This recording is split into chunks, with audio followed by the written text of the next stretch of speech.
Hey, okay, I guess I didn't realize that going live meant like having it look like that. Okay, hold on. Hold on. Oh my gosh, I have guests. I have guests. This is crazy. Crazy.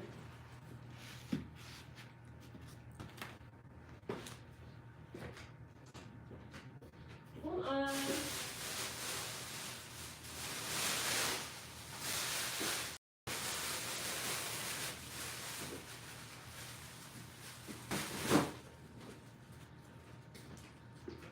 Okay. Hi. Okay, so let's talk about managing friendships. Here's the thing about it. I realized, hold on.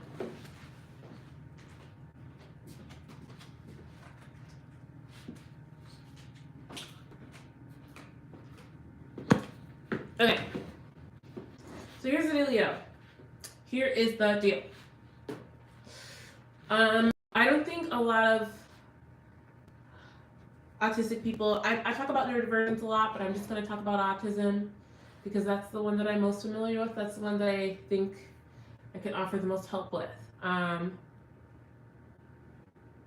does this look like this though? I don't like this.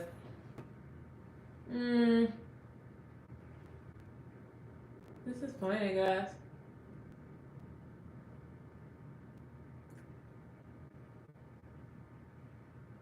This is fine, I guess.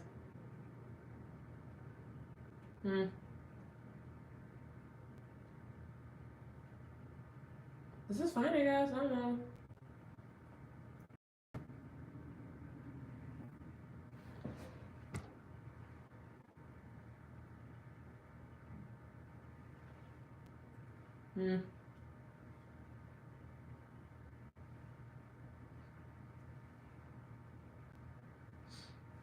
But yeah, so most autistic people actually should be operating from a place of what do I need to do to get my bills paid? How do I regulate my nervous system?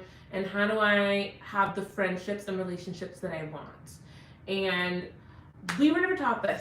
We were never taught this in school. They never told us that we should find a career that could help us have the life that we want. But that is what we actually need to be doing, especially in 2025. What we need to be doing is figuring out how we tick, figuring out how much energy we need to get through the day, to get through our ideal day, and figuring out how much money we need to make in order to get through that day and in order to have the kinds of friendships, the kinds of weekends that we want, in order to be able to hang out with our friends as much as we want to, or in order to live a completely sedentary life and not have to interact with a lot of people. And that's why I created this this quiz that I'm actually going to be releasing today in my newsletter. So if you want part of that, I'm going to put the link in this live video, which I'm going to leave on the YouTube channel for, I'm going to leave it up here, I think, for about a week. And then the YouTube lives go private. The YouTube lives go private after about a week. But what I'm going to do is share that quiz with you. Before I share that quiz with you, to help you figure out what you need as an autistic person or as a neurodivergent person in general to like get through the day and make the money you need to make in order to get through the day, in order to pay for the groceries, in order to pay for your rent, in order to be able to have free time around work, or in order to just live in a location where you're not constantly exhausted. This is what this quiz is for. So I'm just gonna lay down the basic categories that I've come up with to help you figure out what you need in order to build the life that you want, really. And that sounds really nebulous, but what I really mean by building the life that you want is having the relationships you desire, having the balanced nervous system that you need in order to get through the day, and being able to be financially stable. Because frankly, I've been able to accomplish all those things. So I know it can be done. And I know it can be done because I have people around me who made me feel like it could be done. And that is a big factor, and I do acknowledge that privilege. You know, first of all, I had parents who loved me. I had parents who genuinely loved me. And that is a privilege that not everybody has, and I want to acknowledge that. Not only did my parents love me, but they really saw me. They knew their kid. I can't say that every parent out there knows their kid, like really, really knows their kid. But my parents knew me, and they knew me so well that if someone came out of the wayside and said, "Oh, Shemaya did such and such," they'd be like, "Oh, she would absolutely do that," or "Oh, she would absolutely not do that," and they'd be right. So acknowledging that privilege first, having parents who really loved me, acknowledging my educational background. I graduated from Northwestern University. It is a 7% acceptance rate at this point, and so I acknowledge that being in those spaces has afforded me privileges to, and I've been able to see things. I've been able to notice things and be able to acquire knowledge about things and the wherewithal to navigate certain spaces. So that being said, I've come up with this quiz to help you if you're a neurodivergent person who is tired all the time and you want to maintain your friendships and you want to keep your job and you want to still feel sane at the end of the day, because it's actually extremely difficult to accomplish all of those things. Can we acknowledge that? Can we acknowledge how hard it is to be fed and warm and wear clothes that you don't hate but also don't make you want to like rip your skin off, and also to not be bombarded by noises at every hour of the day, and to not be overstimulated walking through your day, and to still be able to pay for the food that you ate that day, or be able to make the meals that you ate that day, and be able to afford to get to work. Like, can we also acknowledge that it takes money to make money? Like, can we also acknowledge that in order to get to work, you have to be able to pay for the cab or the gas or the car note or the public transportation fare? So acknowledging those things, right? Sorry, there was a little glisten and it just wasn't okay. It's fine. But we need to just acknowledge that first of all, because I can see that. I see that. I know that. And at the same time, ooh, my hands are dry, girl. At the same time, I can acknowledge that there are things that we can do to set ourselves up for success. There are things that we can do to set ourselves up to be able to be productive, but not unalive ourselves in the process. Because just a little background, I was always the person in school, in college, in high school, in middle school, who had 12 things going on at once. I was, and this is not to brag, this is the testament to my lack of, well, okay, maybe it was a lack of focus, but maybe it wasn't, and I'll get back to that in a minute. I was always doing 12 things at once. I was always in 4 different clubs at once. I did Future Business Leaders of America, if you know that from high school. I was in the drama club. I was in show choir. I was in regular choir. For a minute there, I did band. I was a cheerleader. And I was always 4 of those things at once. And I was on the board for the drama club. So it's like, and I was doing productions outside of school. That being said, managing my energy has been my life purpose at this point. Like, learning how to manage my energy as an autistic person has always been a skill set that I've had to acquire. And I think I'm finally at the peak of managing that. I think I'm finally at a point where I'm able to budget, where I'm able to be comfortable financially and also pursue my dreams, where I'm able to pursue my passions, but also have time to pursue friendships and spend time with my friends and take initiative when it comes to my friendships. And that's what I'd like to talk about today, for the next 20 minutes, for the next 15 minutes. Okay? So why is friendship so difficult as a neurodivergent person? Well, one of the reasons friendship is so difficult is because it requires a lot out of us. And before you say the right people require energy, that's a lie. That's a lie. Why? Because human beings are human beings. And also, I think it's a little, I don't know, there's something about it that feels very unempathetic when we address relationships as if they're transactional, like as if you are giving someone $5 in exchange for a purse. Like that's not what a relationship is. A relationship is give and take, yes, and it should be equally balanced on both ends for all parties involved. But it's also just it's one of those things that you do because you care, because you want to. It's a thing you do because you want to. Like it's it is arguably the thing that makes us human. Because guess what? Guess what these computers can do? These computers, these AI, y'all don't strike me down AI. Don't disconnect my feed AI. But these machines can be productive. They can be more productive than we can ever be. Well, actually no. I don't think that's true, actually. Because people are consumers and they will never be able to replace the mind of a person and being able to understand a consumer, I don't think. And TikTok is evidence of that. Because them bots will say that you are a bully for saying that you are black. They will flag you for being a bully by saying, I'm a black woman. Anyway. That's neither here nor there. But I do think that people have an advantage there when it comes to our emotional capacity, when it comes to our capacity to care for other people, to feel. And when we talk up relationships to this transactional exchange, it starts to cheapen it, I think. Now, at the same time, right, because duality, because we're all about duality over here at Plot Twist Please, we're all about looking at things from the full circumference, right? So, that being, sorry, there's a beeping going on that really distracted me. I live in the city, y'all. There's a beeping that distracted me. But, oh my god, that beeping is killing me. But, anywho, and they always gotta do it when I'm filming. Anyway, I'm so distracted, wow. That's annoying. Okay, we're here, we're with each other.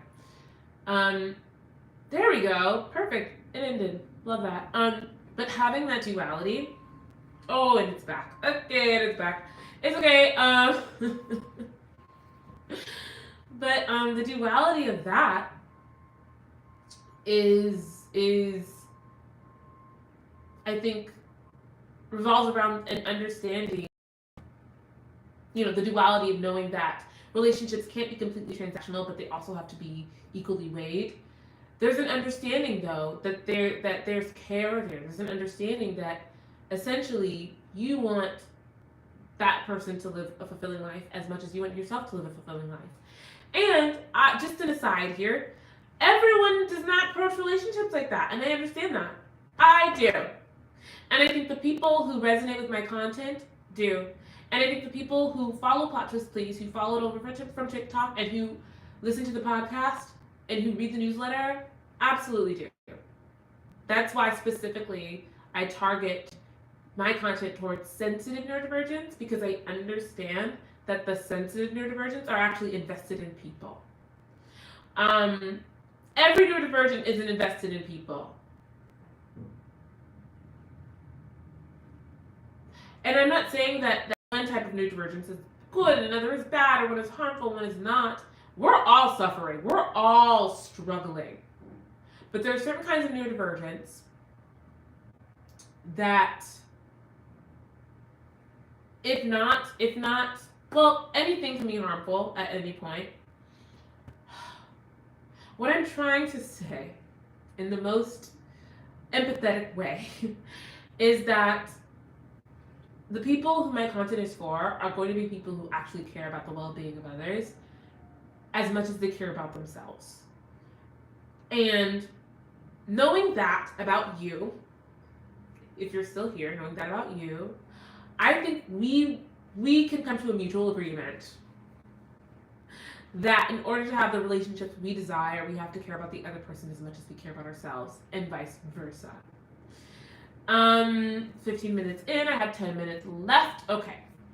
With at least 10 minutes left, I would like to give just tell my story a little bit about why I'm passionate about helping neurodivergent people foster healthy friendships.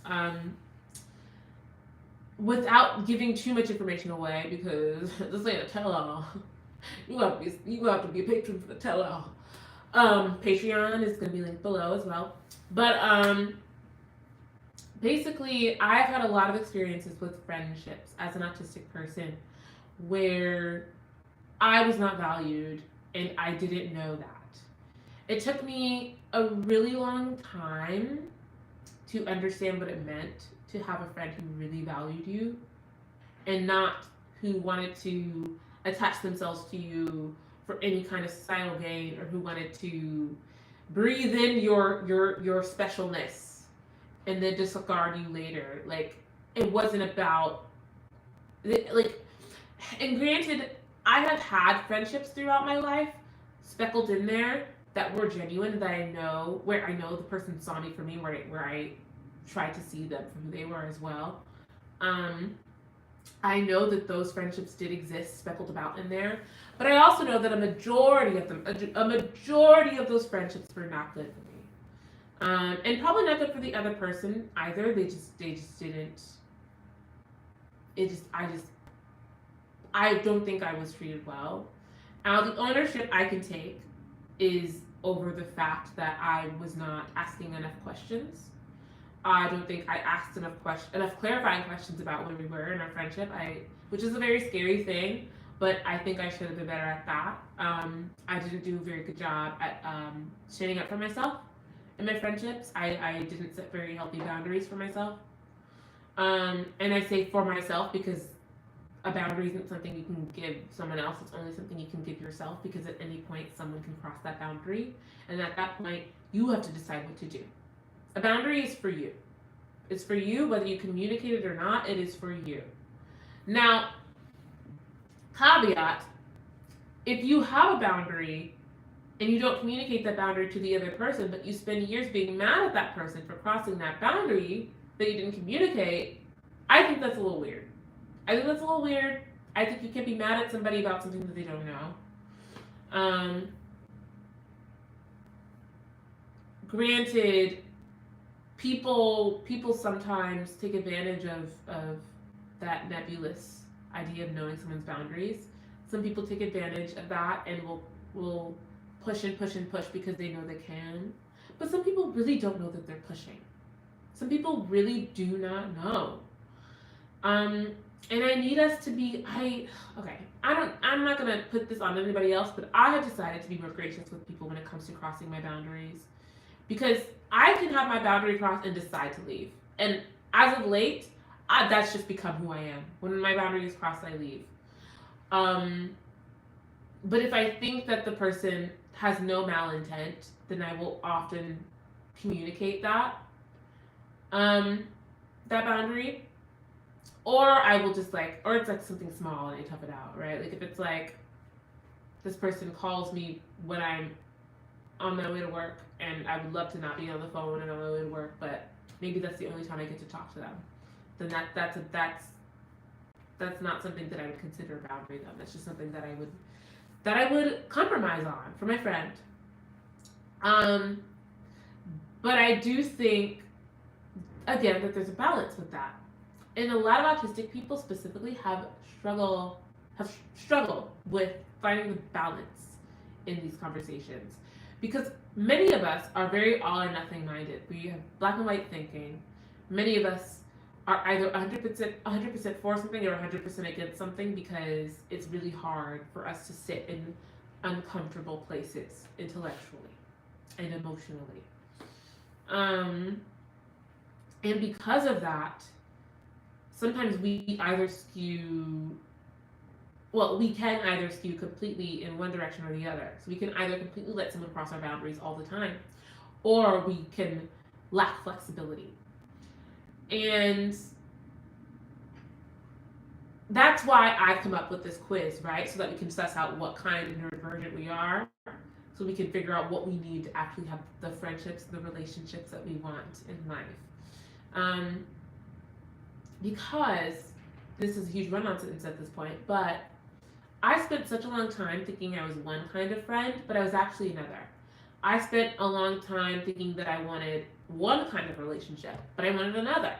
And for me, that also infiltrated my romantic encounters, where I thought that I really wanted one type of romantic relationship. But I ended up wanting something completely different, and I was just trying to fit myself into this box that didn't fit me. I was trying to fit some shoes on that didn't fit me, that were too small. And that's okay, because for someone else, those shoes fit perfectly well. But for me, they didn't fit, honey. For me, they did not fit, baby. Them shoes were tight. Them shoes were tight. Okay, we still got blisters. We have blisters, all right? Those shoes didn't fit. That's a story for another day. But ooh, girl, I didn't have my coffee. That's why I'm getting losing my words. That's why I'm forgetting how to speak. I haven't had my coffee. But I will have it at noon with brunch at my meeting, so that's fine. But back to the subject matter, right? Oh, okay, we've got 3 minutes, guys. We've got 3 minutes to talk about this. So let me just talk about one thing that I've carried with me in order to navigate these friendships as an autistic person who has a busy life, who has passions that she's pursuing relentlessly, and who needs to support herself financially. My one rule is, if you have questions, ask them. Ask them. Don't assume. I know it feels better to assume and be like, oh, I'm just never speaking to you again. But a lot of us, here's the thing. Once you start to know yourself as a neurodivergent person, you start to become friends with other neurodivergent people completely on accident. And I have a lot of friends with ADHD, and they be forgetting to be around people, or they be forgetting to brush their teeth. Like, it's not personal. It's not personal. A lot of the time people don't, and this is gonna hurt, but before I say this, I want you to remember that you are also like this. You have done this. You've done this. You have forgotten to remember somebody. When was the last time you called your parents? When was the last time you called your sibling, your cousin, your uncle, your aunt? When was the last time you called your friend who lives in a different state than you? When was the last time you planned brunch with a group of your friends? Or grabbed coffee with that person said you were going to grab coffee with months ago? We all do it. Hey, we all do it. And I think the understanding that people like have lives as adults, and it's hard to be alive. It is hard to feed yourself. It's hard to house yourself. It's hard to stay mentally well in this world, in this economy. It's hard to go through the day not irritated. It's hard to not be irritated by something or by somebody and then have to like shake it off. It's hard to even find time for yourself. It's hard to find time to clean. I'm looking at bags that I took with me over Christmas, and they're still there, full, bursting at the seams, clothes still in there, need to be washed. Like, it is hard to be a human. And you know this, we know this, but when it comes to other people, we forget.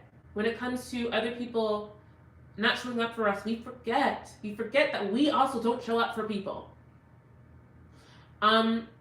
So with my last 60 seconds, I want to remind you that we can take this a day at a time. You don't have to become the perfect friend in an hour. You can take it a day at a time. You can look at the people in your life who you want to spend time with, who you feel invested in. And I hope you don't make that decision based on something trivial. I hope you don't base that decision on them not showing up to one of your birthdays 3 years ago. Like, if you want that relationship, see if there's something there. Ask a question. And maybe you'll get an answer you don't like. Or maybe you'll get you know what, you're right, we haven't chatted in a while, let's get lunch.